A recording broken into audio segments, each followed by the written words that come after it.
ವೀಕ್ಷಕರೇ, ಇಲ್ಲಿ ಮನುಷ್ಯ ನಾಯಿಯಾಗಿಲ್ಲ, ಆದ್ರೆ ಆತನ ವೇಷ ನಾಯಿಯ ವೇಷನು ಬದಲಿಸಿದ್ದಾನೆ.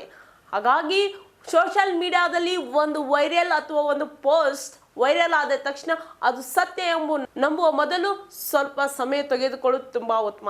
ಹಾಗಾದ್ರೆ ಈ ವಿಡಿಯೋದಲ್ಲಿ ಸಂಪೂರ್ಣ ಮಾಹಿತಿ ನಾನು ನಿಮ್ಗೆ ಕೊಡ್ತಾ ಹೋಗ್ತೀನಿ.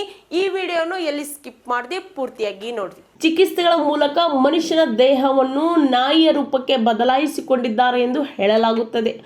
ಆದರೆ ಫ್ಯಾಕ್ಟ್ ಚೆಕ್ ಮಾಡಿದಾಗ ಈ ಕಥೆಯ ದೊಡ್ಡ ಟ್ವಿಸ್ಟು ಸಿಕ್ಬಿಡ್ತು. ಅದೇನೆಂದರೆ 720 ಕೋಟಿ ಖರ್ಚು ಮಾಡಿ ಯಾವ ಸರ್ಜರಿಯನ್ನು ಮಾಡಿಸಿಕೊಂಡಿಲ್ಲ. ಈ ವೈರಲ್ ಕಥೆ ಜಪಾನಿನ ಟೋಕೋ ಎಂಬ ವ್ಯಕ್ತಿಗೆ ಸಂಬಂಧಿಸಿದ ನಿಜವಾದ ಘಟನೆಯ ತಿರುಚು ಹರಡಲಾಗಿದೆ. ಟೋಕೋ ಅವರು ಬಾಲ್ಯದಿಂದ ನಾಯಿಯಂತೆ ಕಾಣಬೇಕು, ನಾಯಿಯ ಜೀವನವನ್ನು ಅನುಭವಿಸಬೇಕು ಎಂಬ ಆಸೆ ಇತ್ತು. ಅದಕ್ಕಾಗಿ ಅವರು ಜಪಾನಿನ ಝೆಪೆಟ್ ಎಂಬ ಕಂಪನಿಯಿಂದ ಅತ್ಯಂತ ನೈಜವಾಗಿ ಕಾಣಿಸುವ ಕೂಲಿ ನಾಯಿಯ ವೇಷವನ್ನು ತಯಾರಿಸಿಕೊಂಡರು. ಅಂದರೆ ಅದು ಸರ್ಜರಿ ಅಲ್ಲ, ಅದು ಓನ್ಲಿ ಕಾಸ್ಟ್ಯೂಮ್ ಅಂತ ಹೇಳ್ಬೋದು. ವೈರಲ್ ವರದಿ ಹೇಳುತ್ತಿರುವ 200 ಕೋಟಿಯ ಮೊತ್ತದ ಯಾವುದೇ ಸಾಕ್ಷಿಯಂತೂ ಸಿಕ್ಕಿಲ್ಲ.